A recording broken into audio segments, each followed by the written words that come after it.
وجاء إخوة يوسف فدخلوا عليه فعرفهم وهم له منكرون۔ یوسف کے بھائی مصر آئے اور اس کے ہاں حاضر ہوئے، اس نے انہیں پہچان لیا مگر وہ اس سے ناآشنا تھے۔ وَلَمَّا جَهَّزَهُم بِجَهَازِهِمْ قَالَ ائْتُونِي بِأَخٍ لَّكُم مِّنْ أَبِيكُمْ أَلَا تَرَوْنَ أَنِّي أُوفِي الْكَيْلَ وَأَنَا خَيْرُ الْمُنزِلِينَ۔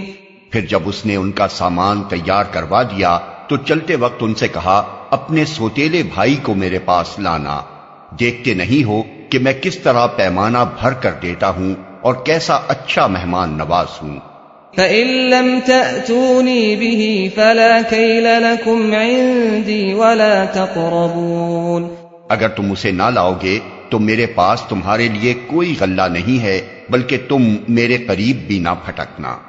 قالوا سنراود عنه أباه وإنا لفاعلون۔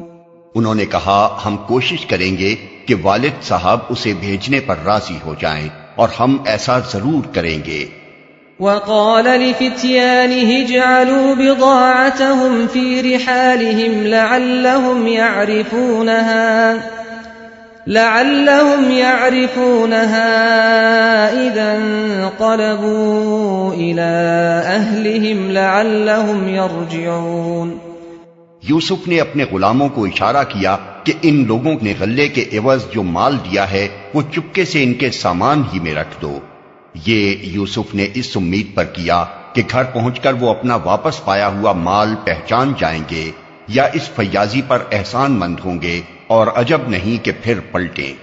فلما رجعوا إلى أبيهم قالوا يا أبانا منع منا الكيل فأرسل معنا أخانا نكتل وإنا له لحافظون۔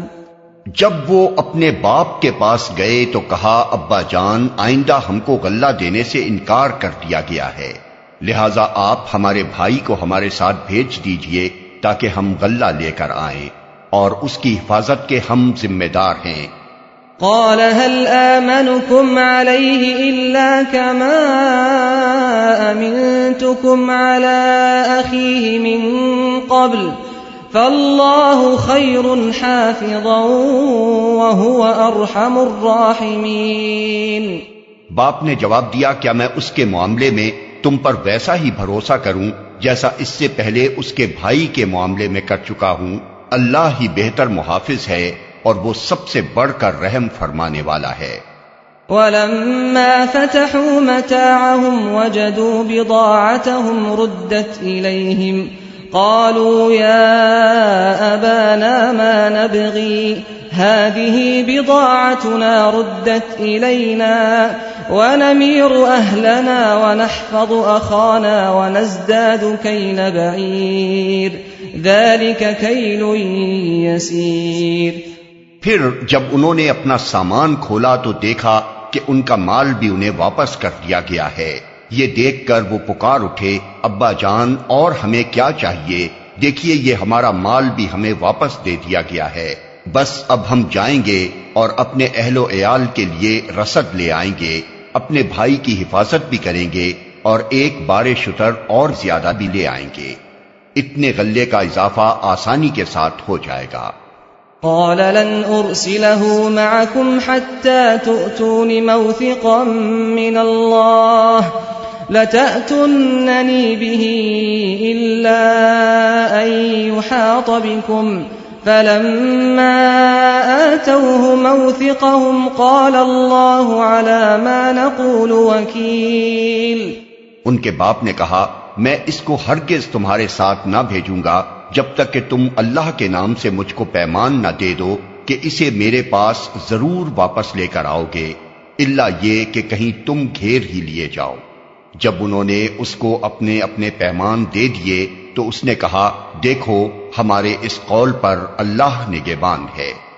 وقال يا بني لا تدخلوا من باب واحد وادخلوا من أبواب متفرقة وما أغني عنكم من الله من شيء إن الحكم إلا لله عليه توكلت وعليه فليتوكل المتوكلون۔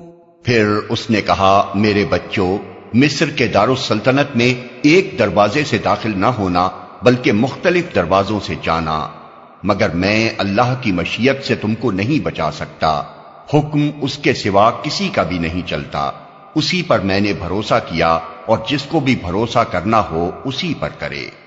وَلَمَّا دَخَلُوا مِنْ حَيْثُ أَمَرَهُمْ أَبُوهُمْ مَا كَانَ يُغْنِي عَنْهُمْ مِنَ اللَّهِ مِنْ شَيْءٍ إِلَّا حَاجَةً فِي نَفْسِ يَعْقُوبَ قَضَاهَا وَإِنَّهُ لَذُو عِلْمٍ لِمَا عَلَّمْنَاهُ وَلَكِنَّ أَكْثَرَ النَّاسِ لَا يَعْلَمُونَ۔ اور واقعہ بھی یہی ہوا کہ جب وہ اپنے باپ کی ہدایت کے مطابق شہر میں متفرق دروازوں سے داخل ہوئے تو اس کی یہ احتیاطی تدبیر اللہ کی مشیت کے مقابلے میں کچھ بھی کام نہ آ سکی۔ ہاں بس یعقوب کے دل میں جو ایک کھٹک تھی اسے دور کرنے کے لیے اس نے اپنی سی کوشش کر لی۔ بے شک وہ ہماری دی ہوئی تعلیم سے صاحب علم تھا، مگر اکثر لوگ معاملے کی حقیقت کو جانتے نہیں ہیں۔